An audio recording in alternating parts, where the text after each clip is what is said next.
हाय आज की इस वीडियो में हम डिस्कस करेंगे काइनेटिक थ्योरी ऑफ गैसेस और थर्मोडायनामिक्स के न्यूमेरिकल्स। हमारा ऑलरेडी एक थ्योरी की रिवीजन सीरीज चल रही है जिसका 50% पार्ट यानी इलेक्ट्रोस्टैटिक्स तक समाप्त हो चुका है। बट हर वीडियो के डिस्क्रिप्शन में यही होता था, न्यूमेरिकल्स न्यूमेरिकल्स न्यूमेरिकल्स। तो मैंने आपको कहा था कि एक चीज एटलीस्ट पहले कॉन्फिडेंटली हो जाए। फॉर एग्जाम्पल 50% थ्योरी हो गया तो काफी स्टूडेंट्स का तो इतना सॉर्ट हो जाएगा ओके कि हाँ चलो हम आधा फिजिक्स तो एटलीस्ट कर दें। तो अभी हम आधे फिजिक्स के न्यूमेरिकल्स पे सीधा टारगेट करेंगे। रोटेशनल एंड मैकेनिकल इनके न्यूमेरिकल्स हमारे ऑलरेडी हो चुके हैं। अभी जल्द ही हम इलेक्ट्रोस्टैटिक्स के न्यूमेरिकल्स आने वाले 2 से 3 दिन में कवर कर देंगे। ओके 50% हमारा थ्योरी पूरा का पूरा with derivations as well as 50% हमारे न्यूमेरिकल्स समाप्त हो जाएंगे।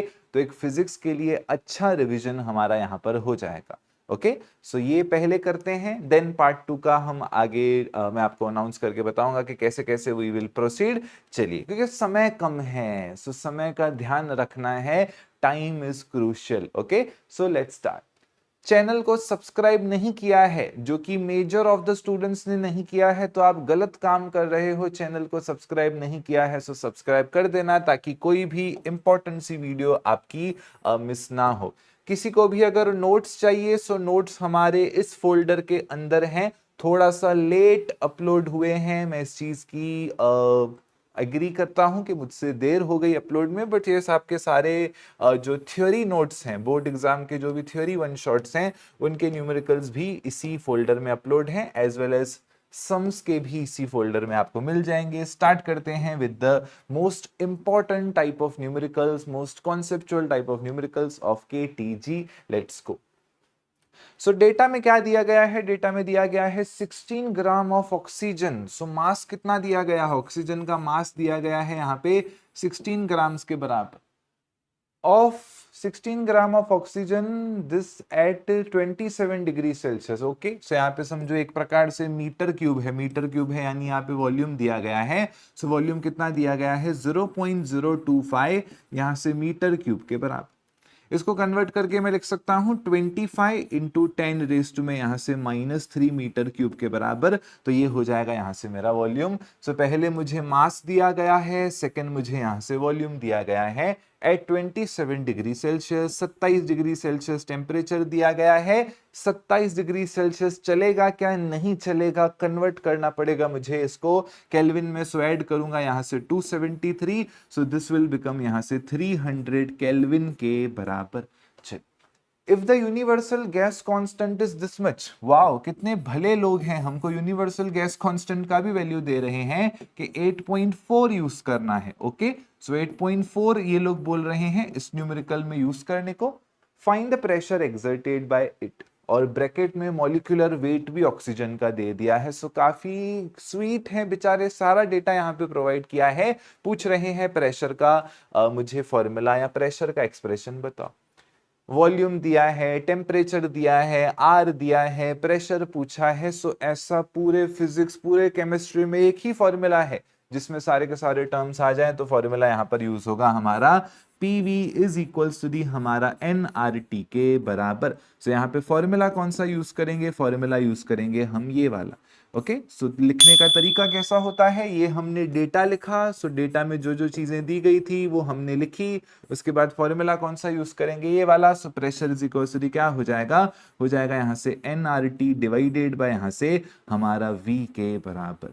चलो फॉर्मूला में अपनी डेटा को डालते जाओ, n चीजें हमें मिल जाएंगी। n क्या होता है? n हो जाता है मास अपॉन में आपके मॉलिक्यूलर वेट। m अपॉन में हो जाएगा m0, यहाँ से हो जाएगा RT डिवाइडेड बाय V। चलिए मास कितना है? मास है यहाँ से 16 ग्राम्स के बराबर। ओके और मॉलिक्यूलर वेट कितना है? मॉलिक्यूलर वेट है आपका यहाँ से 32 के बराबर। यहाँ से एक टर्म हो जाएगा हमारा 16, एक टर्म हो जाएगा 32। आर का वैल्यू कितना है? आर का वैल्यू है 8.4 के बराबर, टेम्परेचर है 300 के बराबर, एंड वॉल्यूम यहाँ से है हमारा 25 इंटू 10⁻³ के बराबर। मैं थोड़ा सा यहाँ पे साइड हो जा रहा हूं ताकि आप लोग यहाँ पे देख पाओ। तो सारी की सारी चीजें मैंने यहाँ पर सब्स्टिट्यूट कर दी है।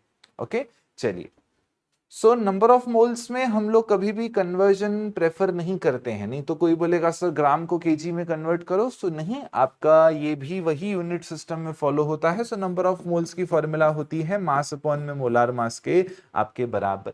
चलिए, सो बस यही डेटा है, इसको सॉल्व करने का प्रयास करते हैं। यहां से क्या मिलेगा, 16 1 16, 16 2 32, 2 1 2, 2 1 2 5 2 0, 25 ones are 25, 25 fours are 100, 25 fives are 125, 25 six are यहाँ से 150, 6 fours are 24, 8 six are 48, 50.4 into 10⁻³ के बराबर हो जाता है यहाँ से मेरा फाइनल आंसर। ओके, और प्रेशर का यूनिट क्या होता है, सो प्रेशर का यूनिट हो जाता है newton meter square. So that is the basics answer. इसको आइडियली ये तरीका नहीं होता है लिखने का, आइडियली तरीका होता है 5.04, बट ठीक है, कुछ लोग क्या करते हैं फिर वो आइडियल तरीका लिखने के चक्कर में सही आंसर निकाल के भी गलत लिख देते हैं। सो फिर ऐसा तो सही नहीं है। ओके, चलिए बढ़ते हैं आगे की तरफ, डिस्कस करते हैं। नेक्स्ट क्वेश्चन दिया गया है two vessels A and B. Okay, so मेरे पास दो वेसल्स हैं, बना देता हूं बढ़िया से डिसेंट से यहाँ पे वेसल। सो एक है वेसल ए, दूसरा है मेरे पास यहाँ से vessel B. So two vessels A and B are filled with the same gas where volume, temperature and pressure in vessel A is twice the volume, temperature and pressure in the vessel B. Okay. So vessel A का जो data है वो क्या है, twice है। Okay, so volume of A is equals to the है twice the volume of B. Temperature of A is equals to the है twice the temperature of B. And pressure in A is equals to the twice the pressure of B. Okay, so सारी चीजें आपकी यहां से double हैं। Calculate the ratio of number of molecules of gas in vessel A to that in vessel B. अच्छा, तो again देखो, number of molecules मतलब something related to number of moles, वापस से आइडियल गैस इक्वेशन को ही picture में लाना पड़ेगा। So PV is equals to the होता है हमारा एनआरटी के बराबर। यहां से n कितना हो जाएगा, सो n हो जाएगा यहां से PV डिवाइडेड बाय RT के बराबर। पहले तो इसके थ्रू हम लोग रेशियो निकालने का प्रयास करेंगे। क्या करेंगे, रेशियो निकालने का प्रयास करेंगे। Na is equal to the हो जाएगा PA VA divided by RT। ठीक है, साथ में क्या करेंगे, साथ में करेंगे यहां से NB। So NB is equal to the कितना हो जाएगा, यहां से हो जाएगा PB, हो जाएगा VB अपॉन में हो जाएगा यहां से R टाइम्स ऑफ TB के बराबर। R और R हो जाएगा कैंसिल। आपका प्रेशर कितना है, सो सारी चीजें आपकी डबल डबल है। सो PA कितना है, सो PA है मेरा यहां से 2 टाइम्स ऑफ PB के बराबर। VA कितना है, सो VA है 2 टाइम्स ऑफ यहां से VB के बराबर। TA कितना है, सो यहां से है 2 टाइम्स ऑफ TB के बराबर, मल्टीप्लाइड बाय है यहां से TB, मल्टीप्लाइड बाय है यहां से PB, मल्टीप्लाइड बाय यहां से है VB। सारे के सारे टर्म्स हमारे हो जाएंगे यहां से कैंसिल। मेरे पास बचेगा क्या, 2 और 2 भी हो जाएगा कैंसिल। मेरे पास बचेगा Na डिवाइडेड बाय NB, यहां से मेरे पास बचेगा 2 के बराबर। बट ये तो हो गया नंबर ऑफ मोल्स, है ना, मुझे निकालना है number of molecules of gas. So number of moles और नंबर ऑफ मॉलिक्यूल्स का क्या रिलेशन होता है, सो नंबर ऑफ मोल्स का जैसे फॉर्मूला होता है मास अपॉन में मोलार मास, उसी प्रकार से फॉर्मूला होता है नंबर ऑफ मॉलिक्यूल्स अपॉन में यहां से एवोगैड्रो नंबर के बराबर। तो एवोगैड्रो नंबर वैसे भी कांस्टेंट है, सो मैं बोल सकता हूं n is directly proportional to number of molecules only. तो यही आंसर मेरा यहां से हो जाएगा। मेरे नंबर ऑफ मॉलिक्यूल्स का भी 2:1 बिकम्स द करेक्ट ऑप्शन। क्या हो जाता है, 2:1 becomes the correct option. Okay, चलिए तो बढ़ते हैं आगे की तरफ, डिस्कस करते हैं न्यू वैरायटी। इसमें वैरायटी करना बहुत ज्यादा यहाँ पे हमारा इंपॉर्टेंट सा पार्ट हो जाता है। चलिए, a gas in a cylinder is at a pressure P. Okay, so gas in the cylinder is at a pressure P. If masses of all the molecules are made 1/3 of their original value, okay, 1/3 of their original value, and their original value दो बार आ गया है, and their speeds are doubled, then the resultant pressures. तो data में पहले पहले दिया गया है समथिंग रिलेटेड टू प्रेशर, फिर दिया गया है यहाँ पे मास के बारे में, फिर दिया गया है यहाँ पे वेलोसिटी के बारे में, और पूछा क्या है, प्रेशर। सो देखो, प्रेशर दो ही फॉर्मूलाज में आता है, जिसमें से प्रेशर और वेलोसिटी की तो एक ही फॉर्मूला है जो आपके केटीजी में आपका ओरिजिनल आपका पहला डेरिवेशन है। ओके देखो प्रेशर का जो फॉर्मूला है आइडियल गैस इक्वेशन का, that is PV is equal to the n R T, उसमें वेलोसिटी नहीं आता है। तो यहाँ पर अगर ये लोग वेलोसिटी का बात कर रहे हैं तो मुझे थोड़ा सा चीजें सोच समझ के ही करनी पड़ेंगी। तो यहाँ पर मुझे क्या करना पड़ेगा, यहाँ पर मुझे करना पड़ेगा जो हमारा ओरिजिनल फॉर्मूला है जो कहता है pressure is equal to the 1/3 times of mass upon volume times of number of molecules times of velocities के स्क्वायर का एवरेज। तो ये हो जाती है हमारी एक्चुअल बड़ी वाली फॉर्मूला जो आपके डेरिवेशन का फाइनल आंसर आता है, बरोबर। अब इसमें बदलाव क्या है, बदलाव है मास और वेलोसिटी में। तो मैं बोल दूंगा बाकी सारे के सारे टर्म्स मेरे कांस्टेंट हैं। So pressure is directly proportional to mass and velocities के स्क्वायर का यहाँ से एवरेज।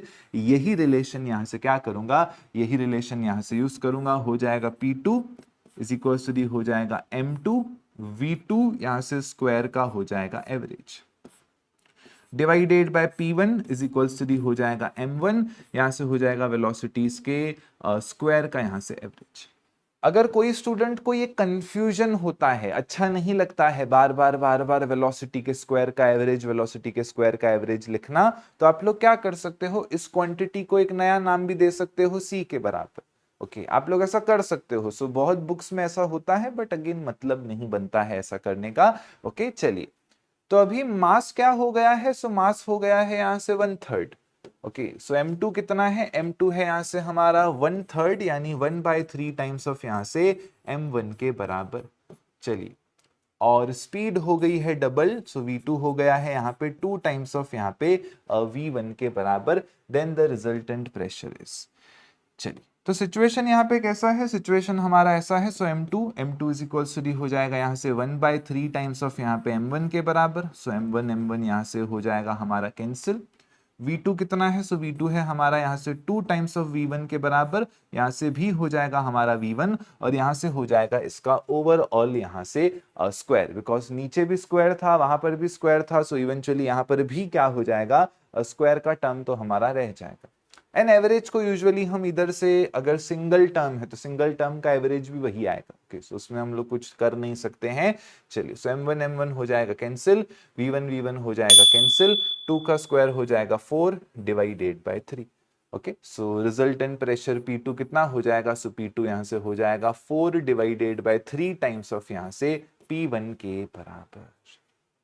ओके तो इसमें डेटा डालने में कुछ लोगों को कंफ्यूजन हो सकता है बट कंफ्यूज होने की ज्यादा जरूरत यहां पर नहीं है।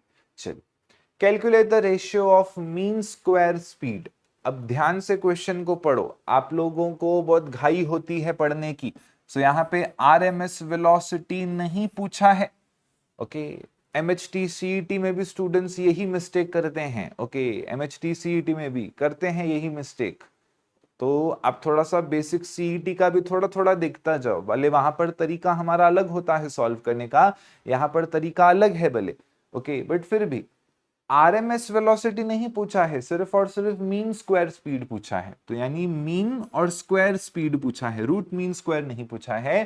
तो 30 केल्विन एंड 120 केल्विन पे ये सब चीजें कितनी होंगी। सो T1 टेम्परेचर कितना दिया गया है, T1 टेम्परेचर दिया गया है 30 केल्विन के बराबर। T2 टेम्परेचर कितना दिया गया है, दिया गया है यहाँ से 120 केल्विन के बराबर। सो ये दो टेम्परेचर्स मेरे मेंशन्ड हैं और मुझसे मीन स्क्वायर वेलोसिटी पूछे। अब देखो मीन स्क्वायर वेलोसिटी मैं RMS वेलोसिटी से ही निकालूंगा। सो RMS वेलोसिटी एक्चुअली होती क्या है, सो RMS वेलोसिटी होती है root mean square velocity. So root mean square velocity मतलब वेलोसिटी का स्क्वायर लो, उसका एवरेज लो, उसके ऊपर रूट चढ़ा दो, तो उसको हम कहते हैं RMS वेलोसिटी। और इसका फॉर्मूला क्या है, इसका फॉर्मूला है √3RT अपॉन में m के बराबर। ओके बट मुझे क्या कंसीडर करना है, मुझे रूट नहीं कंसीडर करना है, मुझे सिर्फ और सिर्फ यहाँ पे मीन स्क्वायर कंसीडर करना है। तो क्या कर दूंगा मैं, वहां से रूट को रिमूव कर दूंगा। सो रूट को रिमूव कैसे करेंगे, सो रूट को रिमूव करने का हमारा तरीका रहता है टेकिंग स्क्वायर्स। सो जब हम स्क्वायर्स यहाँ पे लेंगे सो ऑटोमेटिकली क्या हो जाएगा, सो यहाँ से रूट मेरा गायब हो जाएगा, सो मिलेगा V स्क्वायर का एवरेज। यहाँ से भी स्क्वायर और रूट गायब हो जाएगा, सो मिलेगा 3RT बाय M0 के बराबर। डेटा में कुछ नहीं दिया है, सिर्फ और सिर्फ टेम्परेचर दिया है। मैं सीधा बोल दूंगा कि ये वाला टर्म है मेरा directly proportional to temperature. Solve करके आंसर निकाल सकते हो। ओके चलिए, बाय द वे जो क्रैश कोर्स रिलेटेड कमेंट्स आ रही थी, सो आप लोग कोई भी चिंता मत करिए, आप बोर्ड एग्जाम्स का सफर अच्छे से करो। बोर्ड एग्जाम के बाद हमारा जो मेन क्रैश कोर्स है वो वापस से पूरा का पूरा स्टार्ट होगा। ओके तो आप लोग पहले अभी बोर्ड्स पे ही फोकस करो, थोड़ा सा एक्सक्लूसिव बोर्ड्स पे फोकस करो। ओके 10-15 दिन पूरा बोर्ड्स का करो, फिर बोर्ड्स खत्म हो जाएगा, फिर सिर्फ सीईटी टारगेट में रहेगा। सो फिर आप पूरा क्रैश कोर्स स्टार्टिंग से वापस से, इस बार 2 बार हो रहा है तो आप सेकंड वाले कोर्स का अगेन पूरा का पूरा फायदा ले सकते हैं। चलिए तो यहाँ पर क्या हो जाएगा, यहाँ पर अभी वी स्क्वायर्स का वी स्क्वायर मतलब mean square is directly proportional to temperature, so क्या हो जाएगा V2 V1 बोला है ऊपर, मतलब ऐसा उल्टा लेने को नहीं बोला है। सो V1 इसका is equal to directly proportional to T, और V2 भी क्या हो जाएगा, directly proportional to T2। So simple हो जाएगा 30 डिवाइडेड बाय यहाँ पर 120, कितना हो जाएगा 1/4 के बराबर। ओके तो मैंने अभी इनको V1 V2 नाम लिया, मुझे बार बार ये लिखना इरिटेट करता है, अगर आप चाहो तो उसको लिख सकते हो ऐसा स्क्वायर का एवरेज, तो भी आंसर आपका यही आएगा। तो जस्ट हमने फॉर्मूला डिड्यूस किया, ओके डिड्यूस किया एंड हमारा आंसर यहां से फटाफट से आ गया। At what temperature will the RMS velocity, अब देखो आरएमएस वेलोसिटी बोला गया है of the gas be 4 time its value at STP. So STP पे टेम्परेचर कितना होता है, सो एसटीपी पे फिजिक्स में हम लोग जो वैल्यू लेते हैं वो लेते हैं हम लोग 273 केल्विन के बराबर। फिजिक्स में वैल्यू कितना लेते हैं, वैल्यू लेते हैं 273 के बराबर। वेलोसिटी सेकंड केस का कितना हो रहा है, 4 टाइम्स हो रहा है वेलोसिटी फर्स्ट केस का, बताना है टेम्परेचर यहाँ पे कितना होगा। सो आरएमएस वेलोसिटी का तो डायरेक्ट फॉर्मूला है, RMS velocity is equals to the 3RT divided by हमारा m0 के बराबर। अगेन इसमें कुछ भी मेंशन नहीं है मोलार मास या कुछ भी टर्म, तो Vrms हो जाएगा डायरेक्टली प्रोपोर्शनल टू यहाँ से √T के बराबर। चलिए सो अगर ये √T के बराबर हो गया, सो यहां से क्या बचेगा, यहां से हमारे पास बचेगा एट व्हाट टेम्परेचर, सो यहां पे हो जाएगा Vrms2 इज इक्वल टू हो जाएगा √T2, डिवाइड में आ जाएगा यहां से Vrms1 इज इक्वल टू हो जाएगा यहां से √T1 के बराबर। सो सेकंड केस में वेलोसिटी हो जा रही है 4 टाइम्स, तो यहां पे बचेगा 4 इंटू Vrms1, और डिवाइडेड में क्या है, डिवाइडेड में है Vrms1, और वहां से क्या हो जाएगा रूट कॉमन ले लेंगे, हो जाएगा T2/T1 द होल रूट। चलिए रूट हटाने के लिए कर देंगे यहाँ से स्क्वायर, सो यहाँ पे बचेगा मेरे पास 16 और इज इक्वल टू बचेगा T2 डिवाइडेड बाय T1 के बराबर। सो T2 इज इक्वल टू हो जाएगा T1 इंटू 16, T1 कितना है 273 के बराबर, 273 मल्टीप्लाई करो 16 से, आपका फाइनल आंसर यहाँ पे आ जाएगा। चलिए 6 3 18, 7 6 42, प्लस 1 करेंगे 43, 6 2 12, यहाँ पे हो जाएगा 16। ओके चलिए सो यहाँ से बचेगा 8 6, यहाँ से बचेगा हमारा 3 3, सो यहाँ से 2 3 4 4 3 6 8 केल्विन हो जाता है हमारा यहाँ से करेक्ट ऑप्शन। ओके चलिए सो दैट इज द बेसिक सा हमारा फंडा। सो आप देख सकते हो केटीजी के सम्स आपके डुएबल होते हैं। ओके बेसिकली तो ऐसे देखा जाए तो हर चैप्टर का न्यूमेरिकल डुएबल होता है, बट एज अ स्टूडेंट आप लोगों का measure of the time practice नहीं होता है, प्रैक्टिस के वजह से सारा का सारा प्रॉब्लम आता है। ओके चलिए so again one of the classical questions, so it is a classical and a sort of repeated type of question। चलिए समझने का प्रयास करते हैं, क्या दिया है, compare the RMS speed of oxygen molecules of hydrogen molecules at 127 degree Celsius. तो 127 डिग्री सेल्सियस तो नहीं चलेगा, ऐड कर दूंगा यहां से 273, मिलेगा यहां से 400 केल्विन के बराबर। Okay with RMS speed of oxygen molecules at 27 degree Celsius. So oxygen molecules का कितना है, ऑक्सीजन मॉलिक्यूल्स का बोल रहे हैं 27 के बराबर, 27 में ऐड करूंगा 273, मिलेगा यहां से मुझे 300 केल्विन के बराबर। तो हाइड्रोजन का टेम्परेचर कितना है 400 केल्विन, ऑक्सीजन का टेम्परेचर कितना है, यहां से ऑक्सीजन का टेम्परेचर है 300 केल्विन के बराबर, मॉलिक्यूलर मासेस दिए गए हैं। अब बोला है कंपेयर, तो देखो हमारे पास मैथमेटिक्स में 4 ऑपरेटर होते हैं, क्या होते हैं, 4 ऑपरेटर होते हैं, प्लस माइनस मल्टीप्लिकेशन डिवाइड। जब भी हमें कंपेयर करना हो, ये उसका उतना गुना है, ये इससे इतना बड़ा है, ये इसका 4 टाइम है, तो हम कभी भी रेशियो लेते हैं, और रेशियो कभी भी लिया जाता है जब हम डिवीजन लें। सो इवेंचुअली मुझे कुछ नहीं करना है, मुझे यहाँ पे दो आरएमएस वेलोसिटीज को डिवाइड करना।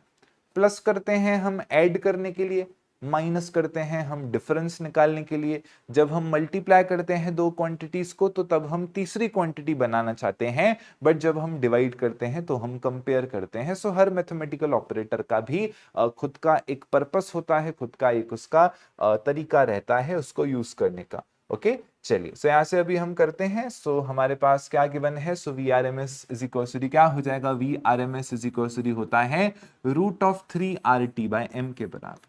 सो अगेन यहाँ पे क्या हो जाएगा, यहाँ पे इस बार सिचुएशन ऐसा होगा कि मैं बोल सकता हूँ V R M S is directly proportional to √T/m के बराबर। एंड अभी यहाँ से बोल सकता हूँ V of hydrogen is equals to हो जाएगा यहाँ पे टेम्परेचर ऑफ हाइड्रोजन अपॉन में molecular mass of hydrogen, divided में velocity of oxygen is equals to हो जाएगा टेम्परेचर ऑफ ऑक्सीजन अपॉन में यहां से मॉलिक्यूलर मास ऑफ ऑक्सीजन के बराबर। चलिए, सो टेम्परेचर यहां से कितना हो जाएगा, टेम्परेचर हो जाएगा यहां से 400 के बराबर। ऑक्सीजन का कितना हो जाएगा, यहां से हो जाएगा 300 के बराबर। हाइड्रोजन का कितना है मॉलिक्यूलर वेट 2, ऑक्सीजन का कितना है 32। सॉल्व करेंगे आंसर आ जाएगा 2 0 2 0 कैंसिल, 2 1 2, 2 16 हो जाएगा यहाँ पर 32। 4 का रूट हो जाएगा 2, 16 का रूट हो जाएगा 4, डिवाइडेड में √3, 8 डिवाइडेड बाय √3 यहाँ से हो जाएगा हमारा फाइनल आंसर।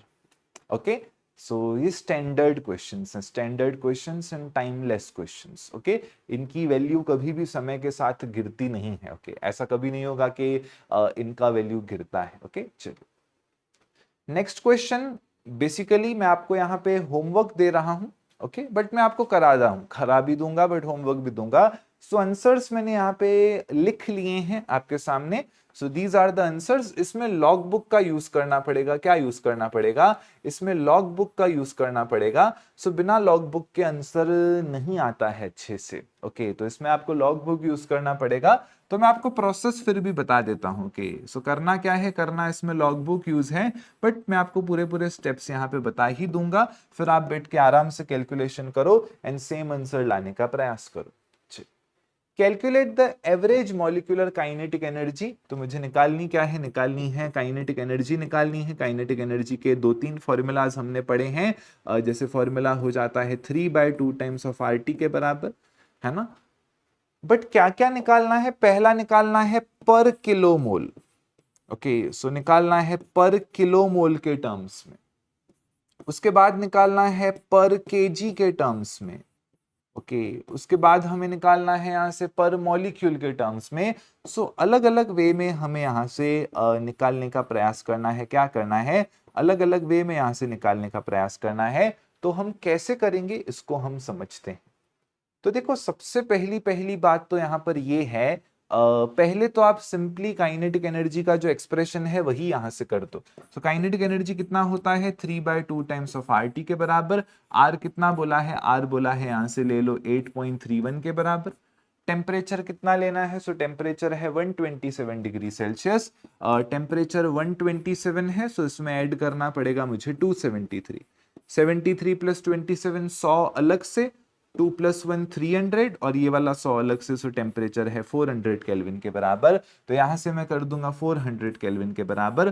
तो यहां से पहले पहले तो मुझे कुछ आंसर मिल जाएगा। क्या हो जाएगा, मुझे कुछ आंसर मिल जाएगा। तो पहले तो हमें ये निकालने का प्रयास करना है, क्या कर देना है, पहले पहले तो ये निकालने का मुझे यहां से प्रयास कर देना है।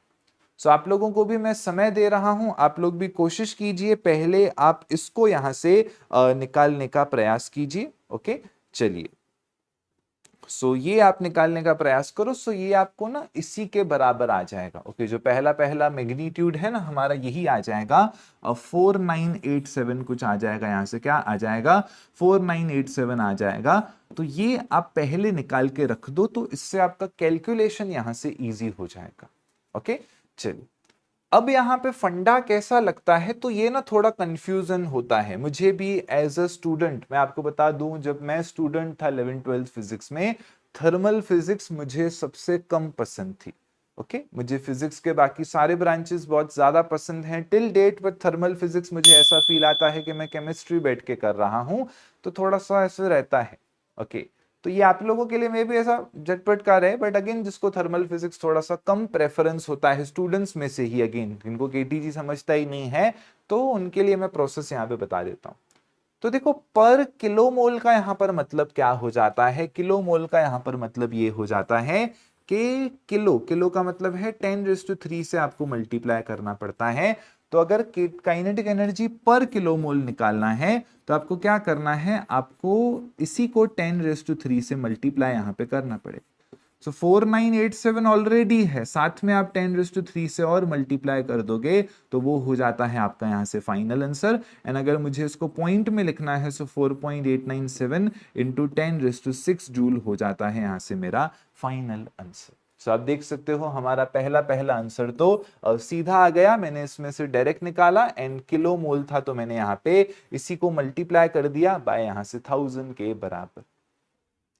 सेकेंड फैक्टर यहां पर क्या हो जाता है, सेकेंड फैक्टर यहां पर हो जाता है मुझे केजी करना है। ओके सो डिवाइड में क्या लेकर आना है, डिवाइड में मुझे यहां पर केजी लेकर आना है। सो हम लोग क्या करते हैं यहाँ पे, हम लोग यहाँ पे यूज करते हैं जो हमारा मास मुझे पता है। ओके सो जो मास मुझे पता है हम लोग क्या करते हैं, हम उसी का यहाँ पर इस्तेमाल करने का प्रयास करते हैं। तो यहाँ मुझे क्या पता है ऑक्सीजन का, ऑक्सीजन का मुझे मास पता है 32।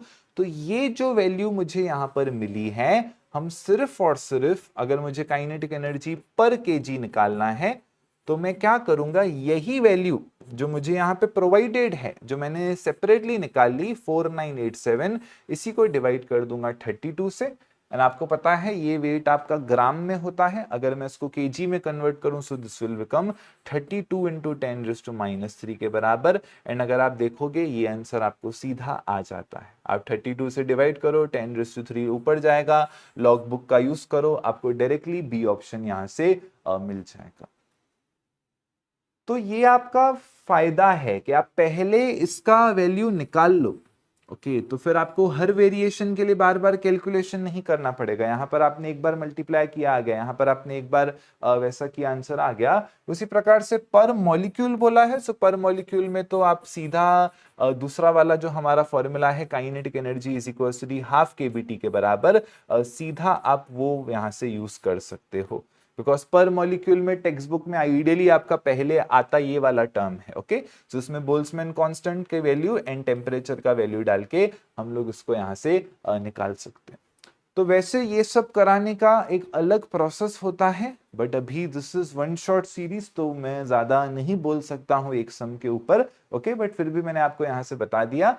बाकी तो सम ने सारे किए, बट इसमें जिनको कंफ्यूजन होता है सो वो डिटेलिंग थोड़ी सी रहती है, बट वो इस पॉइंट ऑफ टाइम पे ज्यादा पॉसिबल नहीं है। बट फिर भी आप आई होप आप लोगों को समझा होगा एंड आप इसको सॉल्व करने का प्रयास करोगे। चलिए डिस्कस करते हैं next set of question. For a perfectly black body at a temperature of 4000 kelvin, so temperature कितना है, टेम्परेचर है यहाँ से हमारा 4000 केल्विन के बराबर। ठीक है क्या हुआ फिर, 4000 केल्विन के बराबर टेम्परेचर है in which the region of electromagnetic spectrum lie. Okay does its maximum lie. Okay so basically यहाँ पर ये आपका वीन्स डिस्प्लेसमेंट लॉ है। सो वीन्स डिस्प्लेसमेंट लॉ हमारा बहुत ज्यादा सिंपल होता है। सो कभी कभी क्या होता है जो 4 मार्क के क्वेश्चंस होते हैं, ओके जो 4 मार्क के सवाल होते हैं उसमें जो पीछे सम होता है वो आपका वीन्स डिस्प्लेसमेंट लॉ जैसे टॉपिक से होता है। ओके चलिए सो वीन्स डिस्प्लेसमेंट लॉ क्या कहता है, lambda is equal to the B divided by T के बराबर, जहां पे वीन्स कांस्टेंट कितना होता है, सो वीन्स कांस्टेंट होता है 2.897 इंटू 10⁻³ के यहां से बराबर। टेम्परेचर कितना है 4000, 4000 यानी हो जाएगा 4 इंटू 10⁻³ के यहां से बराबर। पॉइंट यहां से निकाल दूंगा सो हो जाएगा यहां से एक और 10⁻³ के बराबर हो जाएगा। 4 1 जा 4, 4 5 जा 20, 4 7 जा 28, 4 2 जा हो जाएगा 8, 4 4 जा हो जाएगा यहाँ पे 16, और 16 के बाद यहाँ से बचेगा 16 के बाद 1 बचेगा। सो मुझे पॉइंट डाल के यहाँ से 25 के बराबर अपना आंसर यहाँ से हो जाएगा। ओके सो कुछ ऐसा आंसर यहाँ से अपना बचेगा, राइट। एक बार मैं फिर से कर देता हूं, 2897 डिवाइडेड बाय यहां से 4, सो 4 5 ज़ा 20, 4 6 ज़ा 24, 4 7 ज़ा 28, यहाँ से बचेगा 4 2 ज़ा 8, यहाँ से बचेगा हमारा 4 ज़ा 16, 16 के बाद यहाँ से 1 पॉइंट पे यस यहाँ से ये हो जाएगा हमारा आंसर। चलिए अब पावर्स को यहाँ से एडजस्ट करना है, सो 724.25 इंटू में है यहाँ से 10⁻⁻3, ये आ जाएगा ऊपर आके -6 के बराबर। सो इवेंचुअली क्या हो जाएगा, 724.25 इंटू में हो जाएगा 10⁻⁹ के बराबर। इसी को मैं लिख सकता हूं 7242 इंटू 10⁻10 के बराबर हो जाएगा 7242 एंगस्ट्रॉम्स के यहाँ से बराबर। ओके, तो ये हमारा हो जाता है एकदम बेसिक सा आंसर। चलिए नेक्स्ट क्वेश्चन यहाँ से आप लोग अपने हिसाब से ट्राई कर सकते हो। सो this is a sort of homework question because इसमें ज़्यादा कुछ सच में भी यहाँ पे नहीं करना है। ओके, सो ज़्यादा कुछ नहीं करना है। सो इस क्वेश्चन को आप अपने हिसाब से ट्राई करने का प्रयास कीजिए। निकालना क्या है, लैम्डा मैक्स निकालना है। सरफेस टेम्परेचर कितना है, 5800 केल्विन के यहाँ से बराबर। So lambda max is equals to the again कितना हो जाएगा यहाँ से b divided by temperature. b का वैल्यू यहाँ पे दिया गया है, ये कभी कभी नहीं भी दे सकते हैं। हाँ, सो आपको वीन्स कांस्टेंट का वैल्यू नहीं भी प्रोवाइड कर सकते हैं। सो ऐसे सिचुएशन में आपको खुद को करना पड़ेगा। सो अगेन आप यहाँ पर लॉग बुक लगा के इसको सॉल्व करने का प्रयास कर सकते हो। सो यहाँ पे आपको लॉग बुक यूज करना पड़ेगा because it's a board exam. आप लोग वैसे भी कर सकते हो, बट अगर आप लॉग बुक करते हो सो मार्क्स आपकी जाने की प्रोबेबिलिटी कैंसिल हो जाती है। कोई भी मार्क्स आपकी काट नहीं सकता है। रैंडम कैलकुलेशंस कभी कभार आपकी मार्क्स कट सकती है बिकॉज मेजर ऑफ द लोग उसको ना बहुत मेसी एंड शेबी तरीके से कर देते हैं। ओके, सो फिर मार्क्स चला जाता है अनवांटेड। ठीक है, सो होमवर्क क्वेश्चन, इसमें कुछ भी दिमाग लगाने को यहाँ पर नहीं है। चलिए आ जाते हैं, डिस्कस करते हैं next question. Calculate the energy radiated in 1 मिनट। ओके, सो समय कितना दिया गया है, समय दिया गया है यहाँ पर 1 मिनट के बराबर। 1 मिनट का मतलब क्या हो जाता है, 60 सेकेंड्स के यहाँ पे बराबर by the black body. Black body मतलब इसका एमिसिविटी कितना होगा, सो ब्लैक बॉडी का एमिसिविटी हो जाता है हमारा 1 के बराबर। चलिए of surface area 200 centimetre square. So surface area कितना है, सो सरफेस एरिया है यहाँ से 200 सेंटीमीटर स्क्वायर के बराबर।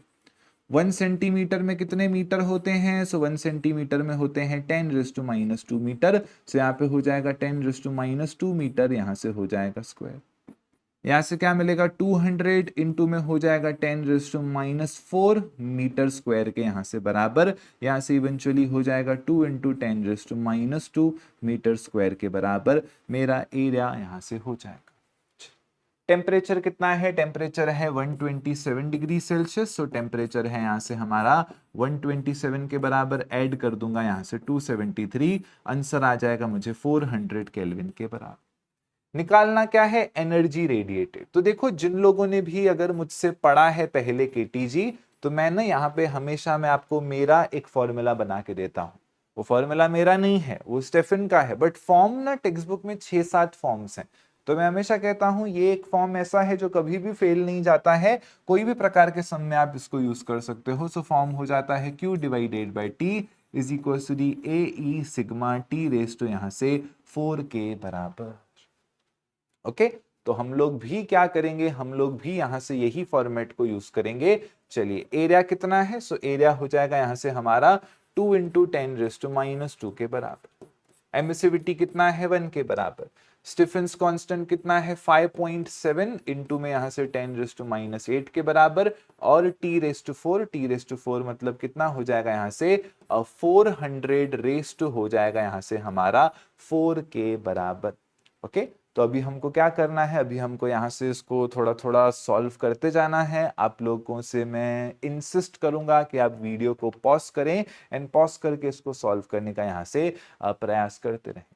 सो पहले पहले तो 400 इंटू 4 थोड़ा सा देखने में हमें हैवी लग रहा है, राइट। ऐसे देखने में थोड़ा लग रहा है, ऐसे घातक टाइप लग रहा है, बट चिंता मत कीजिए, थोड़ा सा भी घातक ये है नहीं। सो इसको हम क्या कर सकते हैं, इसको हम एक्चुअली आज अभी ये रात के 3:15 बजे हैं, सो मैं क्लोज से देख रहा हूँ ना, मुझे ब्राइटनेस दिख रही है, दूर से मुझे बहुत अच्छा अपीयर लग हो रहा है। ओके, थोड़ा वार्मथ मिल रहा है तभी मैं दूर से देख रहा हूँ। चलिए, सो 400 रेज़ टू 4 को मैं पहले यहाँ पे रिजॉल्व कर सकता हूँ। सो 400 रेज़ टू 4 को मैं क्या लिख सकता हूँ, 4 इंटू 10 रेज़ टू 2 लिख सकता हूँ।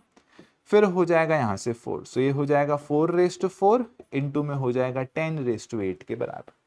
4 4 16, 16 4 64, 64 इंटू 4 कितना होगा, सो 64 इंटू 4 यहाँ से हो जाएगा हमारा 256 के बराबर। सो यहाँ से हो जाएगा 256 इंटू 10 रेज़ टू 8 के बराबर। चलिए, तो यहाँ से क्या मिलेगा मेरे पास, यहाँ से मुझे मिलेगा 2 into 10 raise to -2 into 5.7 into 10 raise to -8 into में हो जाएगा यहाँ से 256 इंटू 10 रेज़ टू यहाँ से 8 के बराबर।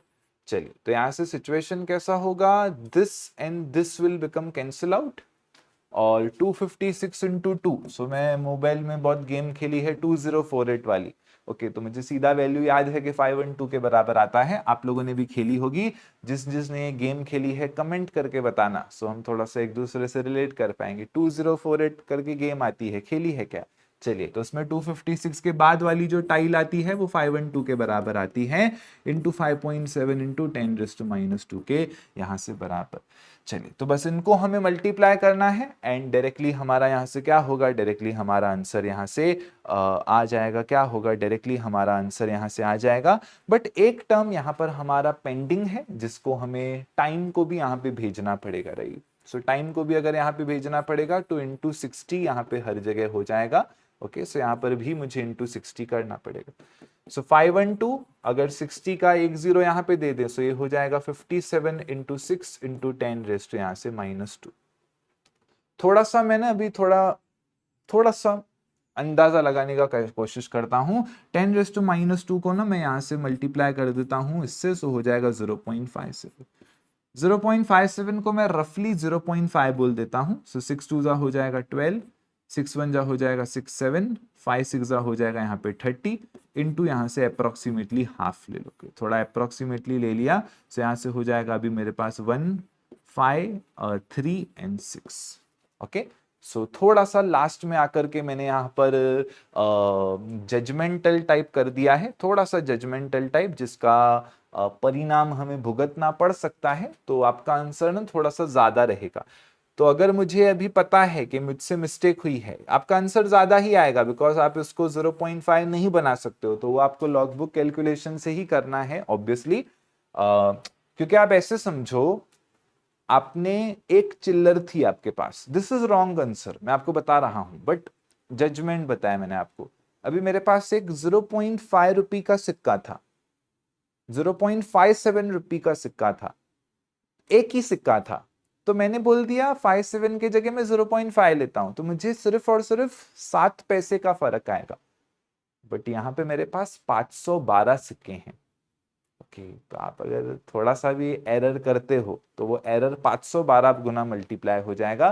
तो बेहतर है आप इसको यहाँ से डायरेक्टली खुद ही पूरा प्रोसेस करके आंसर निकालो। आंसर 1536 से तो ज्यादा यहाँ पर आपका हो जाएगा। ठीक है, चलिए, सो बढ़ते हैं आगे की तरफ, डिस्कस करते हैं next question and I think this is the last question. Okay, so this is the second last question. Okay, चलिए करते हैं फटाफट से। क्या दिया गया है, दिया गया है energy is emitted from a hole. Okay, so energy is emitted from a hole in an electrical furnace at the rate of 20 watt. So power हो जाता है energy divided by time. Energy divided by time कितना है, सो ये दिया गया है 20 वाट के बराबर। When the temperature of the furnace is 727 degree Celsius, 727 degree Celsius चलेगा क्या, सो नहीं चलेगा। क्या करना पड़ेगा, यहां से 273 ऐड करना पड़ेगा। सो 273 को अगर मैं ऐड करता हूं, सो मुझे मिल जाएगा यहां से 1000 केल्विन के बराबर। बताना है what is the area of the hole, use करना है स्टीफेंस कांस्टेंट वापस से। तो जो लोग कहते हैं सर हमको समझता नहीं है फिजिक्स में कौन सा फॉर्मूला कब यूज करें, अरे भाई स्टीफेंस कांस्टेंट आपका फिजिक्स के एक ही फॉर्मूला में आता है। चलिए, so again formula, heat radiated per unit time is equal to the A E sigma T raise to 4 के बराबर। आपका है ब्लैक बॉडी ही यहाँ पर, ओके नहीं तो मुझे मेंशन किया गया रहता कौन सा बॉडी है। सो ई हो जाएगा यहाँ से खुद ही 1 के बराबर। तो यहाँ से मेरे पास मिलेगा क्या, Q by T is equal to हो जाएगा A sigma T raise to 4 के बराबर। ए कितना हो जाएगा, सो ए हो जाएगा यहाँ से Q बाई टी, साथ में हो जाएगा सिग्मा, साथ में हो जाएगा टी रेस टू 4 के यहाँ से बराबर। चलिए सो एरिया निकालना है, एरिया यहाँ से कितना मिलेगा, सो Q by T is energy divided by time, जो सीधा मुझे दे दिया है 20 के बराबर। डिवाइडेड में है स्टीफेंस कांस्टेंट हो जाएगा यहाँ से कुछ इतना, मल्टीप्लाइड में है टेम्परेचर रेस टू 4। अब ये ऑलरेडी 10⁻³ है, तो 10⁻³ ऑलरेडी है, इसको क्या करना है मुझे, इसको करना है यहाँ से 4th पावर। सो ये तो बहुत ज्यादा अलग ही हो जाएगा। तो यहाँ से क्या बचेगा मेरे पास, बचेगा 20, यहाँ से बचेगा मेरे पास 5.7 इंटू 10⁻⁻8 और यहाँ से बचेगा 10 मेरे पास 12 के बराबर। यहाँ से हो जाएगा 20 अपॉन में हो जाएगा 5.7, यहाँ से हो जाएगा मेरे पास 10⁻4 के बराबर। तो थोड़ा सा पावर से एडजस्ट पॉइंट यहाँ पे हो जाएगा 0, यहाँ पे बचेगा 200, यहाँ पे बचेगा 57 इंटू हो जाएगा 10⁻⁻4 के बराबर। अगर 50 रुपए होते और 50 रुपए के 4 नोट होते तो आंसर 200 होता, बट यहाँ पे एक नोट मेरे पास है 57 रुपीस का। तो अगर एक नोट मेरे पास 57 रुपीस का है तो मुझे 4 नोट नहीं लगेंगे, 4 नोट से थोड़े कम नोट लगेंगे, बिकॉज 200 रुपए में जल्दी ही पहुंच जाऊंगा। तो अप्रोक्सीमेटली 3.7 या 3.8 मेरा आंसर यहाँ से होगा, इंटू 10⁻⁻4 वैसे का वैसा ही मेरा रहेगा। एरिया है, एरिया का यूनिट हो जाएगा यहाँ से मीटर स्क्वायर के बराबर। ओके चलिए आ जाते हैं, डिस्कस करते हैं हमारा final the last question for the kinetic theory of gases. आप लोग चाहो पॉज करके खुद से करने का प्रयास कर सकते हो, ओके बट अगर आपने पहले से प्रैक्टिस की है तो बहुत ज्यादा अच्छा होगा, अदरवाइज आप भले एक बार देख लो। ओके सो पॉज करना है, सो पॉज करके आप बिना देखे करके ट्राई कर सकते हो, एंड जो भी बिना देखे करें कमेंट में लिख सकते हो कि लास्ट क्वेश्चन हमने बिना आपके एक वर्ड बोले हुए किया एंड हमारा आंसर ये आया है। ओके चलिए सो 5 4 3 2 1 एंड लेट्स गो। चलिए सो कंपेयर, जिंदगी में कभी भी कंपेयर नहीं करना चाहिए। ऐसे बेटर लिविंग करके सब्जेक्ट होता था स्कूल में, उसमें सिखाया जाता था कि do not compare with anyone, but आजकल जमाना ऐसा हो गया है सम्स में भी हमको बोला जा रहा है कंपेयर करो। एंट्रेंस एग्जाम में भी परसेंटेज हटा दिया है, परसेंटाइल होता है कि कंपेयर करो तुम कितने महाराष्ट्र के बच्चों से आगे हो। चलिए so compare the rate of loss of heat. Rate का मतलब क्या होता है, रेट का मतलब पैसे नहीं, रेट का मतलब वही डिवाइडेड बाय टाइम, आपका डेरिवेटिव एक प्रकार से। Rate of loss of heat from a metal sphere at 827 degree Celsius. So 827 है तो ऐड कर दूंगा इसमें 273। सो यहां से क्या मिलेगा 7 + 3 यानी 8 9 10 1100 केल्विन यहां से मुझे मिल जाएगा पहले वाले मेटल स्फीयर का temperature. With the rate of loss of a heat of the same sphere, दूसरा सेम स्फीयर है मेरे पास जिसका टेम्परेचर है 427 डिग्री सेल्सियस, ऐड करना पड़ेगा 273। सो 4 5 6 हो जाएगा यहां से 700 केल्विन के बराबर। The temperature of the surrounding is 27 degree Celsius. Surrounding का टेम्परेचर कितना है यहाँ से 27 के बराबर, 27 में ऐड करूंगा 273, कितना मिलेगा, मिलेगा यहाँ से 300 केल्विन के बराबर। तो यहाँ पे लॉजिक क्या लगता है, जब भी आपको सराउंडिंग का टेम्परेचर दिया जाए आपको कुछ बड़ा फिजिक्स नहीं लगाना है, आपको सिर्फ बड़ा माइनस छोटा करना है। सो यहाँ से क्या हो जाएगा Q by T is equal हो जाएगा ए ई सिग्मा T⁻⁴ माइनस में हो जाएगा T⁻⁴ के बराबर।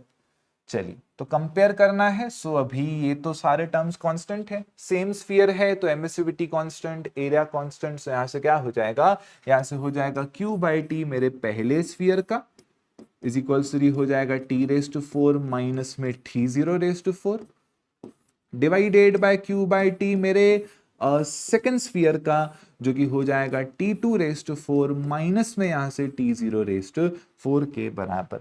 चलिए सॉल्व करने का प्रयास करते हैं। ये कितना है 1100 और यहाँ पे अभी लॉग बुक लगेगा, ये आप बिना लॉग बुक के नहीं कर सकते हो। सो यहाँ पे कंपलसरी यहाँ पे लॉग बुक ही लगाना पड़ेगा, there is no other process. Okay, so यहाँ से कितना हो जाएगा, यहाँ से हो जाएगा 1100 रेज टू 4 के बराबर, माइनस में सराउंडिंग का टेम्परेचर कितना है 300 रेज टू 4, और वो कितना है 700 रेज टू 4 के बराबर, माइनस में कितना है यहाँ से अगेन 300 रेज टू 4। चुपचाप यहाँ पे लॉग लगाओ, 4 log of 1100 minus 4 log of 300 divided by 4 log of this and that.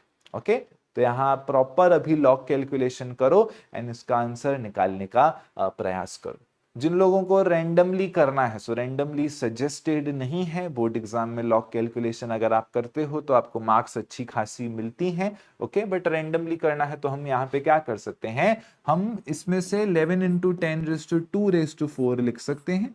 Okay, and then हम क्या कर सकते हैं, इसको लिख सकते हैं 11 रेज टू 4, और यहाँ से हम लोग 10 रेज टू 2 रेज टू 4 अलग लिख सकते हैं, और वही 10 रेज टू 2 रेज टू 4 हर जगह से कॉमन निकल जाएगा। ओके, सो यहाँ से क्या कर सकते हो आप, आपको लंबा चौड़ा लग रहा है, सो 10 रेज टू 2, बट ऊपर में फोर्थ पावर कॉमन निकलेगा, तो यहाँ पे हो जाएगा 11 raise to 4 minus 3 raise to 4। नीचे से भी कॉमन निकलेगा, सो ये हो जाएगा यहाँ से 7 रेज टू 4 माइनस में हो जाएगा 3 रेज टू 4। तो अभी थोड़ा सा लॉग निकालना आपके लिए और ज्यादा आसान हो गया। सो लॉग निकालो, आंसर यहाँ पर मैंने लिखा है, सो आंसर आप, बट आंसर यहाँ पे ये नहीं भी आया तो इट्स ठीक है, बिकॉज लॉग कैलकुलेशंस में आप अपने हिसाब से करते हो। एमएचटी सीईटी में वो फाइनल आंसर हमारा रहता है कि इनमें से ही कुछ आना चाहिए, तो यहाँ पे आप लॉग एंटी लॉग लगा के आंसर कर सकते हो। जिनको ये भी नहीं पता है, सो मैं आपको एक लॉग का फॉर्मूला बता देता हूं। So log of x raise to n is equals to हो जाता है हमारा एन लॉग ऑफ एक्स के बराबर। तो यहाँ पे जो भी है हमने लिखा है ना 11 रेज टू 4 एन वगैरह वगैरह, तो इधर आज जब आप अप्लाइंग लॉग करोगे तो this will become 4 log of 11 के यहाँ से बराबर। ठीक है, तो अभी आपने नोटिस किया होगा हमने यहाँ पे जितने भी सम्स किए उनमें से लॉग सब में नहीं लगा। ओके, आप देख सकते हो ये वाला सम, इसके पहले वाला सम, ये वाला, इसमें समझो लगा, तो आप ऐसे समझो 20% ऑफ द क्वेश्चंस में लॉग हमारा प्रिसाइसली लगा। ओके, 20 या 30% लास्ट, बाकी तो आपके क्वेश्चंस आपके हमारे आज के ऐसे ही होते गए। ओके, सो लॉग आपका हर क्वेश्चन में कंपलसरी नहीं है कि हर क्वेश्चन में इंडिविजुअली लगेगा ही लगेगा, बट यस बोर्ड एग्जाम्स हैं तो आपको लॉग बुक आना तो चाहिए। एंड लॉग बुक के ऊपर हमारी सेपरेट वीडियो आपको देखने को पहले भी बनाई है, बट फिर से आपको देखने को जल्द ही मिल जाएगी। इसी प्रकार से समाप्त होते हैं हमारे kinetic theory of gases and radiation के बोर्ड एग्जाम के एक्सपेक्टेड कॉन्सेप्चुअल न्यूमेरिकल्स। रात के 3:30 हो गए हैं, थोड़ा सा मुंह धो के I will restart with the thermodynamics. तो थर्मोडायनामिक्स भी आज हम इसी वीडियो में कवर कर देंगे। चैनल को लाइक, सब्सक्राइब, शेयर वो सब बार बार बोलते नहीं रहूंगा, मेरा नेचर नहीं है वैसा। पढ़ाई स्टार्ट करता हूं, सो आई डू अनइंटरप्टेड एजुकेशन। सो आप भी थोड़ा सा ब्रेक लीजिए एंड शेयर कीजिए ये वीडियो को अपने WhatsApp group, Telegram group and जहां पर भी करना है। जल्द ही मिलते हैं थर्मोडायनामिक्स में। चलिए सो स्टार्ट करते हैं थर्मोडायनामिक्स को। थर्मोडायनामिक्स एक ब्लेसिंग है सारे के सारे स्टूडेंट्स के लिए, चाहे वो आपका बोर्ड एग्जाम्स के लिए हो, चाहे वो न्यूमेरिकल्स के लिए हो, चाहे थ्योरी के लिए हो, चाहे एमएचटी सीईटी के लिए हो। थर्मोडायनामिक्स आप सभी के लिए ब्लेसिंग है, बिकॉज ये बहुत ज्यादा आसान, बहुत ज्यादा स्कोरिंग है। So let's start. दिया गया है a gas is enclosed in a cylinder is expanded to double of its initial volume. So V2 कितना है, V2 है यहाँ से हमारा 2 टाइम्स ऑफ V1 के बराबर। जहां पे V1 कितना दिया गया है, सो V1 दिया गया है यहाँ पर हमें 0.5 यूनिट्स के बराबर। अब ये क्या बात हुई, यूनिट्स के बराबर कौन देता है? सो बेसिकली कैसे बचपन में हमको जब कुछ पता नहीं होता था कि हम किसकी बात कर रहे हैं, हमको बचपन में सम्स ऐसे होते थे 10 वाटरमेलन 5 ट्रीज, तो हम यूनिट्स वर्ड यूज करते थे। तो बेसिकली जो भी स्टैंडर्ड यूनिट क्वेश्चन में है तो आगे रीड करें पता चलेगा। At a constant pressure of 1 atmosphere. So constant pressure कितना है, कांस्टेंट प्रेशर है यहाँ से हमारा 1 atm के बराबर। चलिए आगे क्या दिया है, how much work is done in this process. So मुझे बताना है वर्क डन यहाँ पर कितना होगा, और वर्क डन मुझे जो बताना है इवेंचुअली मुझे क्या करना है, how do you work is done on the gas और by the gas, how do you know this. So देखो बहुत ज्यादा सिंपल है, इसको भी मैं कन्वर्ट कर देता हूं। सो 1.01 इंटू 10⁵ पास्कल्स में कन्वर्ट कर देता हूं, बिकॉज वही हमारा यूनिट कन्वर्जन होता है। तो वर्क डन का लॉजिक क्या है? वर्क डन की पहले तो हम बेसिक सी फॉर्मूला यहाँ पर लिख देते हैं। सो वर्क डन का हमारा बेसिक फॉर्मूला हो जाता है work done is equal to the P delta V के बराबर। ओके, सो डेल्टा वी क्या होगा? डेल्टा वी हो जाएगा हमारा यहाँ से फाइनल वॉल्यूम माइनस में इनिशियल वॉल्यूम। फाइनल वॉल्यूम कितना है? 2 times of V1। Initial volume कितना है? V1 के बराबर। यहां से बचेगा सिर्फ और सिर्फ V1 के बराबर। प्रेशर कितना है? सो प्रेशर है यहां से 1.01 इंटू 10⁵ पास्कल के बराबर। चेंज इन वॉल्यूम कितना है? वो सिर्फ और सिर्फ है V1 के बराबर, और V1 खुद कितना है यहाँ से 0.5 के बराबर। 0.5 यूनिट्स मतलब वही आपका हाफ के यहाँ से बराबर। तो यहाँ पर होगा क्या हमारा? यहाँ से मैं अगर पॉइंट निकाल दूं या मैं इसको कैसे करने का प्रयास करूं, सो मैं इसको कुछ लिख सकता हूं लाइक 10.1 इंटू 10⁵ के बराबर, इंटू में हो जाएगा 10⁻⁻1 डिवाइडेड बाई 2, हो जाएगा यहाँ से 2 1 2, 2 5 पॉइंट यहाँ से हो जाएगा 0.2 के बराबर। सो हो जाएगा 5.02 इंटू 10⁴ जूल्स हो जाएगा मेरा यहाँ से वर्क डन के बराबर। एंड बिकॉज वर्क डन मेरा पॉजिटिव मिला है। सो पॉजिटिव चीजें कब मिलती हैं? पॉजिटिव चीजें तब मिलती हैं जब मैंने डेफिनेशन को ओबे किया हो। सो वर्क डन क्या मिला है? वर्क डन मुझे यहाँ से पॉजिटिव मिला है। So work done is positive, right? और पॉजिटिव में कितना मिला है मुझे? 5.02 इंटू यहाँ से 10⁴ जूल्स के बराबर यहाँ से मुझे वर्क डन पॉजिटिव मिला है। सो बेसिकली पॉजिटिव क्या इंडिकेट करता है? सो पॉजिटिव इंडिकेट करता है कि work is done. So positive sign क्या इंडिकेट करती है? इंडिकेट करती है work is done by system. Okay, so physics में वर्क डन का डेफिनेशन क्या होता है? फिजिक्स में वर्क डन का डेफिनेशन होता है work is done by system. तो यहाँ पर हमारा पॉजिटिव साइन है। How do you know this? Positive sign की वजह से पता है कि work is done by system यानी work is done by the gas molecules itself. Okay, चलिए बढ़ते हैं आगे की तरफ, डिस्कस करते हैं यहाँ पे हम नेक्स्ट क्वेश्चन। नेक्स्ट क्वेश्चन हमारा हो जाता है 104 kilo joule of work is done on certain volume of gas. तो इसको अगर मैं इंग्लिश में बोलूं, सो work is done on the gas, right? यहाँ पर क्या हो जाएगा?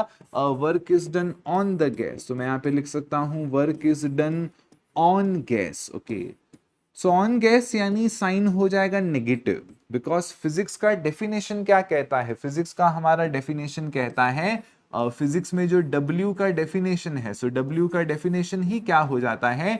W का डेफिनेशन हो जाता है work is done. Okay, so W का डेफिनेशन ही हो जाता है work is done by gas. Okay, या work is done by system. तो अगर आप लोग डेफिनेशन ओबे करते हो, डेफिनेशन आप लोग ओबे करते हो, तो आपकी साइन हो जाएगी पॉजिटिव। अगर आप लोग डेफिनेशन ओबे नहीं करते हो, सो फॉर एग्जांपल आपने डेफिनेशन ओबे नहीं किया, तो साइन हो जाएगी आपकी यहाँ से नेगेटिव। तो ये लोग कह रहे हैं वर्क इज डन यहाँ पे ऑन गैस। सो अगर वर्क इज डन यहाँ पे ऑन गैस है, तो यहाँ पे साइन नेगेटिव हो जाएगा, तो हो जाएगा -104 किलो जूल्स के यहाँ से बराबर। Okay, The gas releases 125 kilojoule of heat. System से हीट बाहर निकली है। ऐसे वाले डायग्राम्स देखे हैं क्या? कि ये अगर मेरा यहाँ से सिस्टम है, तो सिस्टम से बाहर निकली है, रिलीज हुई है हीट। यहाँ पे जो हीट यहाँ से रिलीज हुई है वो कितनी है? सो दैट इज 125 यहाँ से किलो जूल के बराबर। सो क्यू भी यहाँ पे क्या है? -125 किलो जूल के बराबर। बताना क्या है? चेंज इन इंटरनल एनर्जी कितना होगा? सीधा बोल सकता हूं by first law of thermodynamics, जो पहला लॉ है हमारा, by first law of thermodynamics delta U is equals to the होता है Q माइनस W के बराबर। Q क्या है? खुद नेगेटिव है, -125 kilo joule, minus work done क्या है? वर्क डन खुद माइनस है, यहाँ से 104 के बराबर हो जाएगा। -125 प्लस 104 हो जाएगा यहाँ से 21 के बराबर। सो हो जाएगा यहाँ से -21 किलो जूल के बराबर हो जाएगा यहाँ से मेरा चेंज इन इंटरनल एनर्जी। क्या हो जाएगा? मेरा चेंज इन इंटरनल एनर्जी यहाँ से हो जाएगा -21 यहाँ से किलो जूल्स के बराबर। ओके, चलिए सो बढ़ते हैं आगे की तरफ, डिस्कस करते हैं यहाँ पे हम नेक्स्ट क्वेश्चन। नेक्स्ट क्वेश्चन क्या दिया गया है, आइए रीड करने का प्रयास करते हैं। when 20 kilo calorie heat is supplied to the system. Okay, so क्या किया है हमने हमने यहाँ से 20 kilo calorie of heat is supplied to a system. So Q कितना है यहाँ पे सप्लाई किया गया है सिस्टम को, सो क्यू है यहाँ से 20 किलो कैलोरी के बराबर। तो सबसे पहली पहली बात तो कैलोरी यूनिट आपका चलता नहीं है, आपको जूल्स में कन्वर्ट करना पड़ता है। सो यहां से हो जाएगा किलो का मतलब 10⁻³ कैलोरी, यानी हो जाता है 4.2 into joule. 1 calorie is equal to हो जाता है आपका 4.2 जूल्स के यहाँ से बराबर। सो इवेंचुअली आपको क्या मिलेगा, यहाँ से मैं बोल सकता हूँ 20 का एक जीरो वहां पे दें, सो हो जाएगा 2 इंटू 42 इंटू 10⁻³ जूल्स के यहाँ से बराबर। 2 2 सा हो जाएगा 4, 4 2 सा हो जाएगा 8, 84,000 जूल्स के बराबर हो जाएगा यहाँ पे मेरा हीट, जो कि सप्लाई किया गया है मेरे सिस्टम को। The external work done is 20,000 joules. Okay, so external work done कितना है, एक्सटर्नल वर्क डन यानी वर्क एक्सटर्नली किया गया है गैस के ऊपर। ओके, सो एक्सटर्नल, ओके, बाहर से वर्क डन किया गया है। सो बाहर से जो वर्क डन किया गया है यहाँ से कितना हो जाएगा, सो हो जाएगा हमारा यहाँ से वर्क डन कितना है 20,000 जूल्स के बराबर। ओके, तो ऐसे आइडियली नहीं देते हैं, ये सही तरीका नहीं है, ऐसे इतने जीरोस के टर्म्स में डेटा नहीं दिया जाता है। So this is not definitely this is not a good way. Okay, चलिए, find the increase in the internal energy. So internal energy क्या होगा, यहाँ से हो जाएगा Q माइनस में W के बराबर। सो हो जाएगा यहाँ से 84,000 माइनस में 20,000। ओके, सो 84 में से 10,000 कटेगा, हो जाएगा 74, 74 में से एक और 10,000 कटेगा, हो जाएगा यहाँ से 64,000 के बराबर। So 64,000 joules becomes the correct option. But मैं बोल रहा हूँ ना, ये ऐसा थोड़ा सा प्रोबेबिलिटी कम है, इसको आप ऐसा लिख सकते हो 6.4 इंटू 10⁻⁴ जूल के बराबर। फिजिक्स में हमारा तरीका यूजुअली कुछ इस फॉर्मेट में यहाँ पे जाता है। ठीक है, चलिए बढ़ते हैं आगे की तरफ, डिस्कस करते हैं यहाँ पर हम नेक्स्ट क्वेश्चन हमारा यहाँ से क्या हो जाता है, हो जाता है यहाँ से the system is taken to its initial system is taken to its final state from initial state in hypothetical parts as shown in the figure, calculate the work done in each case। तो यहाँ पे मुझे each case में work done बताना है, क्या बताना है, each केस में मुझे वर्क डन बताना है। तो सबसे पहले पहले तो क्या क्या रास्ते हैं, ओके, पाथ कौन कौन से फॉलो किए गए हैं। सो पाथ यहाँ पे फॉलो किया गया है, वर्क डन मेरा एक AB है, दूसरा है वर्क डन मेरा यहाँ से BC, तीसरा है वर्क डन मेरा यहाँ से CD, एरोज भी इन्होंने दिए हैं, बेचारे अच्छे लोग हैं। चौथा है वर्क डन यहाँ से मेरा DA के बराबर। सो ये 4 प्रकार के वर्क डन मुझे दिए गए हैं और मुझे क्वेश्चन में बोला है ईच केस में निकालो। सो अगर मुझे ईच केस में निकालना है तो मुझे बेसिकली एक ही प्रोसेस यहाँ से फॉलो करते रहना है। क्या करते रहना, मुझे हर एक केस का मुझे यहाँ से निकालते रहना है। सो देखो, AD और BC मेरे आइसोकोरिक प्रोसेस को रिप्रेजेंट करते हैं। क्या करते हैं, AD और BC मेरे आइसोकोरिक प्रोसेसेस को रिप्रेजेंट करते हैं और आइसोकोरिक प्रोसेस में वर्क डन 0 होता है। Okay, because there is no change in volume. तो आपका जो AD है और जो आपका यहाँ से BC है, सो ये जो दो यहाँ से हैं, ये दोनों रिप्रेजेंट करते हैं हमारे आइसोकोरिक प्रोसेस को। आइसोकोरिक प्रोसेस में वर्क डन 0 के बराबर होता है बिकॉज आपकी वॉल्यूम बदलती ही नहीं है। ओके, सो वॉल्यूम नहीं बदलती है, so work done is equals to हो जाता है P डेल्टा V के बराबर। तो आपका वॉल्यूम देखो कांस्टेंट है, सारी देर 2 लीटर के बराबर ही आपका वॉल्यूम यहाँ से है। चलिए, तो आधा सम तो हो गया, अगर 3 मार्क का सम है तो 1.5 मार्क का सम तो यहीं पे मेरा हो गया, और क्या चाहिए। ओके, चलिए आ जाते हैं, निकालते हैं वर्क डन थ्रू AB। सो अगर मुझे AB के थ्रू वर्क डन निकालना है, सो मुझे पूरा का पूरा जो एरिया है AB के अंडर में, मुझे वो पूरा का पूरा यहाँ से कंसीडर करना पड़ेगा। सो ये है मेरा यहाँ से AB सेगमेंट, ये है यहाँ पे 6, तो मुझे ये पूरा का पूरा जितना भी एरिया अंडर द कर्व है मुझे ये कंसीडर करना पड़ेगा। तो यहाँ से मैं थोड़ी लाइंस ड्रॉ करता हूँ एंड मुझे ये पूरा एरिया जो भी AB के अंडर में आ रहा है इसका एरिया यहाँ से निकालना पड़ेगा। सो ये लेंथ कितना है, ये लेंथ है 6 के बराबर। So work done A B के थ्रू हो जाएगा लेंथ इनटू ब्रेथ के बराबर। लेंथ कितना है 6 के बराबर, बट 6 का लेंथ तो है बट उसका यूनिट क्या है, सो उसका यूनिट है 10⁵ पास्कल में, तो हो जाएगा यहां से 6 इंटू 10⁵ पास्कल। चलिए ये ब्रेथ कितना है, सो ये ब्रेथ ये 2 है ये 6 है, सो ये हो जाएगा मेरा 4 के बराबर। सो अंदर वाला लेंथ हो जाएगा मेरा 4 के बराबर, बट ये लीटर्स में है। सो लीटर को अगर मुझे कन्वर्ट करना है मीटर में, सो हो जाता है 10⁻³ मीटर क्यूब के बराबर। केमिस्ट्री के 11th स्टैंडर्ड के स्टार्टिंग में आप लोग ये देखते हो। सो यहाँ पे हो जाएगा 4 इंटू 10⁻³ मीटर क्यूब के यहाँ से बराबर। 6 4 हो जाएगा 24, 5 - 3 हो जाएगा यहाँ से 2 के बराबर। वर्क डन यहाँ से हो जाएगा 24 इंटू 10⁻² जूल्स के बराबर। ओके चलिए, सो यहाँ से अभी मेरा बचता क्या है, निकालना है work done through C D के थ्रू वर्क डन निकालना और ज्यादा इजी हो जाएगा बिकॉज छोटा सा ही रेक्टेंगल बनेगा। सो आपका सी डी के थ्रू अगर वर्क डन निकालना है, सो मुझे जस्ट ये एरिया यहाँ से कंसीडर करना है।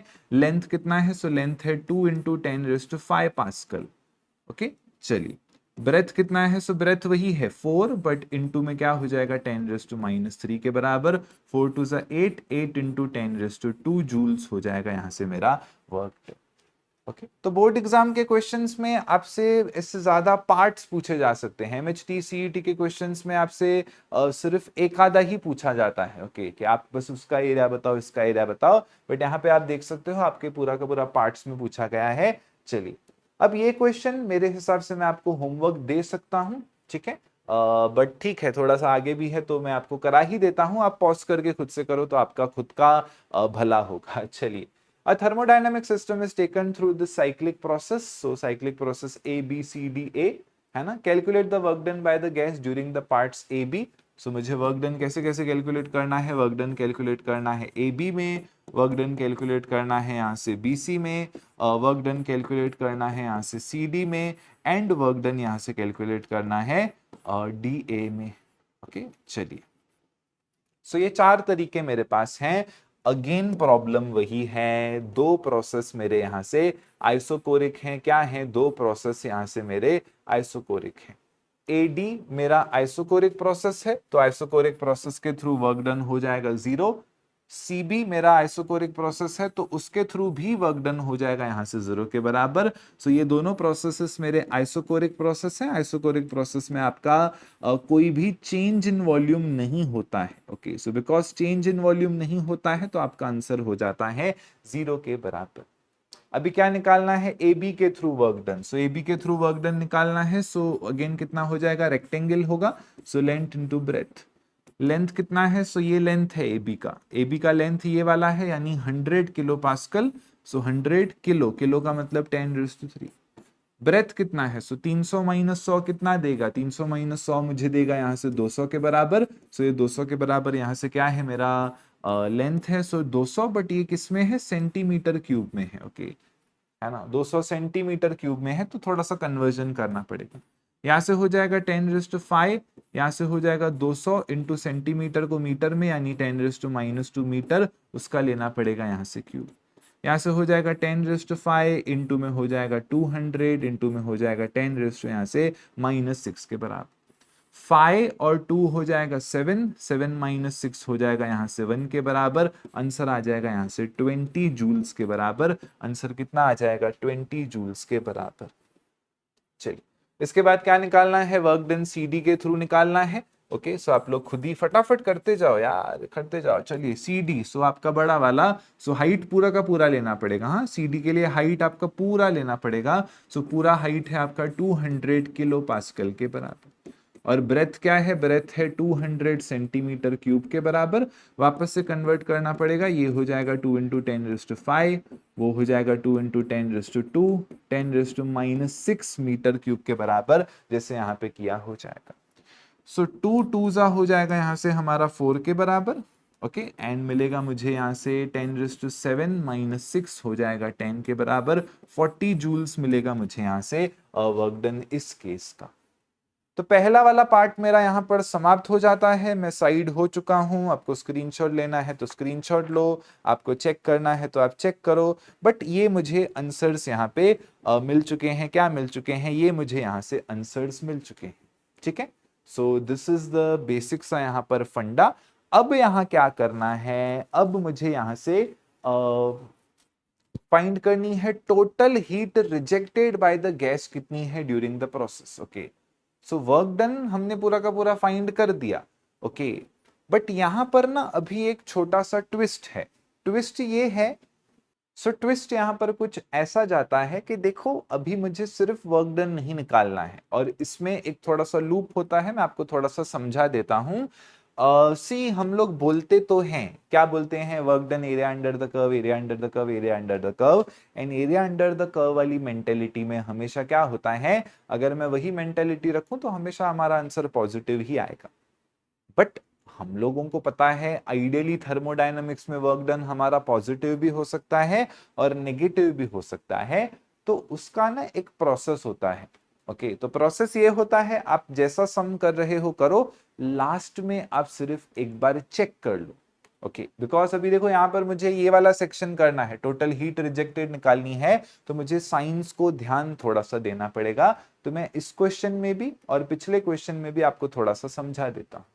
चलिए, यहां और यहां तो वर्क डन 0 था, तो बात वहीं पे खत्म हो जाती है।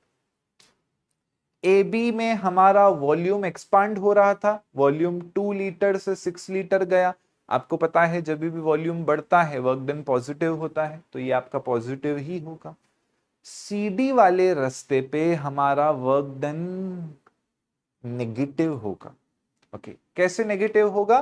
बिकॉज हम 6 लीटर से 2 लीटर के तरफ जा रहे हैं। सो अगर हम 6 लीटर से 2 लीटर की तरफ जा रहे हैं, सो ऑब्वियसली बात है हमारा वॉल्यूम कंप्रेस हुआ है। तो इसको ना करने का एक दूसरा तरीका होता है, बट मैं आपको वो सजेस्ट नहीं करूंगा। आप हमेशा एरिया ही निकालो, लास्ट में देख लेना। ओके, तो आप इधर लिख सकते हो work done in this case is negative. Okay, because हमारी वॉल्यूम क्या हुई है? वॉल्यूम हमारी यहाँ से कंप्रेस हुई है। ओके, तो आप लिख सकते हो कि यहाँ पे नेगेटिव। और दूसरा तरीका इसको करने का क्या होता है, आप एरिया अंडर द कर्व नहीं निकाल के आप चुपचाप क्या बोलो? चुपचाप आप बोलो work done is equal to the P delta V के बराबर। Okay, so work done during the CD process कितना हो जाएगा? सीडी में प्रेशर कितना है? सो प्रेशर है 2 × 10⁵। वॉल्यूम क्या है? Final minus initial. So C से डी जा रहा हूं, सो ये मेरी फाइनल वॉल्यूम है। सो फाइनल वॉल्यूम है 2 माइनस इनिशियल वॉल्यूम है 6। ओके, इनटू में 10⁻³ के बराबर। तो यहां से क्या हो जाएगा? हो जाएगा 5 और -3 तो आपस में हो जाएंगे, हो जाएगा 10⁻²। 2 - 6 हो जाएगा -4 के बराबर। आंसर आ जाएगा -8 × 10⁻²। ओके, तो आप ऐसा भी कर सकते हो, बट ये ना फिर लय टूट जाएगी करने की। जो हमारा मोटिवेशन है ना, थर्मोडायनामिक्स इजी है, वो हमारा टूट जाएगा। तो कभी भी आप लास्ट में देख लेने का। जैसे इसमें भी ए से लेके भी वॉल्यूम एक्सपांड हो रहा है, तो हमारा साइन पॉजिटिव ही रहेगा। बट सी से डी वॉल्यूम हमारा कंप्रेस हो रहा है। सो यहाँ पे हम लोग लिखेंगे since volume is compressed. Okay, so volume हमारी यहाँ पे कंप्रेस्ड हुई है, सो हमारा वर्क डन क्या हो जाएगा? वर्क डन हो जाएगा हमारा यहाँ से -40 जूल्स के बराबर। कितना हो जाएगा? हो जाएगा यहाँ से -40 जूल्स के बराबर। Okay, so that is the basics यहाँ पर प्रोसेस। तो अभी यहाँ पर find the total heat rejected by the gas during the process. तो आपको पता है साइक्लिक प्रोसेस है, साइक्लिक प्रोसेस में हमारा चेंज इन इंटरनल एनर्जी हो जाता है 0 के बराबर। So first law of thermodynamics के हिसाब से डेल्टा यू हो जाएगा Q - W के बराबर। सो यहाँ से Q is equal to the हो जाएगा W के बराबर। वर्क डन क्या है? सो ए बी के थ्रू वर्क डन है +20, ये है 0, ये है 0, वो है -40 के बराबर। सो वर्क डन यहाँ से टोटल कितना मिलेगा? इतना। And that is the heat rejected. So heat rejected minus में मिलनी चाहिए, देखो माइनस में मिली, और कितनी मिली यहाँ से? सॉरी, -20 जूल्स के बराबर मिली। कितनी मिली? यहाँ से -20 जूल्स के बराबर। सो माइनस एंड प्लस का थोड़ा सा आपको ध्यान रखना है। ओके, चलिए आते हैं, डिस्कस करते हैं नेक्स्ट क्वेश्चन। चलिए, क्या दिया गया है? Consider the cyclic process ABCA। अभी देखो ऐसा आड़ा टेढ़ा प्रोसेस है। अभी वो दोनों क्या थे? रेक्टेंगल थे, तो वो सबको आते हैं निकालने। बट फिर भी समझा दिया। ओके, उसमें भी गलतियां करते हैं बिकॉज स्टूडेंट्स अभी ऐसा आड़ा टेढ़ा सा प्रोसेस है ऑफ 2 मोल्स। तो यहाँ पे नंबर ऑफ मोल्स मुझे दिए गए हैं, 2 मोल यहाँ पर मुझे दिए गए हैं सैंपल के as shown in the figure. The temperature of the gas at A point, so temperature A point पे यहाँ पे कितना है, सो ए पॉइंट का टेम्परेचर है 300 केल्विन के बराबर। बी पॉइंट का टेम्परेचर कितना है, सो बी पॉइंट का टेम्परेचर है यहां से हमारा 500 केल्विन के बराबर। A total of 1200 joule of heat is withdrawn. Okay, so total heat कितना है, total heat है 1200 joule of heat is withdrawn from the sample, यानी total heat माइनस 1200 जूल का हमने यहां से सैंपल से निकाल दिया है। Find the work done by the gas in the part B, C. Okay, तो देखो लॉजिक हमारा यहां पर ऐसा लगेगा कि delta U is equals to होता है Q माइनस में W के बराबर। एंड ये है हमारा साइक्लिक प्रोसेस। साइक्लिक प्रोसेस में क्या होता है, सो साइक्लिक प्रोसेस में हमारा चेंज इन इंटरनल एनर्जी हमारा 0 के बराबर होता है। क्या होता है, साइक्लिक प्रोसेस में हमारा चेंज इन इंटरनल एनर्जी होता है 0 के बराबर। तो यहां से क्या हो जाएगा, 0 इज इक्वल्स टू हो जाएगा Q माइनस में W के बराबर। So work done is equals to कितना हो जाएगा यहां से मेरा Q के बराबर। अब वर्क डन यहाँ पे कितने हिस्सों में डिवाइडेड है, सो वर्क डन डिवाइडेड है work done in the A B, okay, work done divided है work done in the B C part, work done divided है यहां से work done in the C A part. So ये आपने chemistry में ऐसे sums किए होंगे मैं एक्सपेक्ट करता हूं। और क्यू कितना है, क्यू है यहां से मेरा माइनस 1200 के बराबर। अब इसमें Ca अगेन मेरा आइसोकोरिक प्रोसेस है। सो Ca अगर मेरा अगेन आइसोकोरिक प्रोसेस है तो मेरे पास क्या बचेगा, ये वापस से हो जाएगा 0 के बराबर। मुझे मिलेगा work done through A B plus work done through B C is equals to हो जाएगा यहाँ से माइनस 1200 के बराबर। निकालना क्या है, निकालना है ये BC वाले कर्व का मुझे वर्क डन निकालना है। क्या मैं work done through A B निकाल सकता हूं, देखो देखो जरा, come on. So work done में ए बी से निकाल सकता हूं क्या, तो मैं यस निकाल सकता हूं because work done through A B हो जाता है हमारा एरिया अंडर द कर्व के बराबर। बट प्रॉब्लम वही है, मुझे वॉल्यूम दिया ही नहीं गया है। आप लोग ध्यान से देखो डेटा को, वहां पर मेंशन्ड है मुझे टेम्परेचर, है ना, उस तरफ क्या मेंशन्ड है, उस तरफ मुझे मेंशन्ड है यहाँ पे टेम्परेचर, और इधर ग्राफ है प्रेशर वॉल्यूम का। तो कोई ऐसा कनेक्शन ही नहीं है, वो टेम्परेचर दिया है, वहां पर ग्राफ है प्रेशर वॉल्यूम का। सो देखो अगेन वर्क डन का जैसे पहला फॉर्मूला होता है एरिया अंडर द कर्व, उसी प्रकार से उसका दूसरा फॉर्मूला हो जाता है work done is equals to हमारा P डेल्टा V के बराबर। बट डेल्टा वी का वैल्यूज मेंशन्ड ही नहीं है, सो यही फॉर्मूला मेरा आइडियल गैस इक्वेशन से हो जाता है NR डेल्टा T के बराबर। बस यही फॉर्मूला लगा देंगे। नंबर ऑफ मोल्स 2 हैं, अपना 8 का वैल्यू, R का वैल्यू लेना है 8.3, टेम्परेचर डिफरेंस कितना लेना है 500 माइनस 300। सो यहाँ से मेरा वर्क डन मुझे मिल जाएगा। ओके, सो छोटा सा ट्विस्ट आ गया इस क्वेश्चन में, यही ट्विस्ट आपको मार्क्स दे देगा। चलिए, ये हो जाएगा यहाँ से 200 के बराबर, 200 इंटू 2 हो जाएंगे यहाँ से 400 के बराबर इंटू 8.3, एक जीरो दान में दे देंगे, हो जाएगा 40 इंटू 83 के बराबर। 4 3 जा होता है 12, 8 4 जा होता है 32, यहाँ से हो जाएगा 33, 3320 हो जाता है यहाँ से मेरा correct answer. Okay, 400 into 8, right.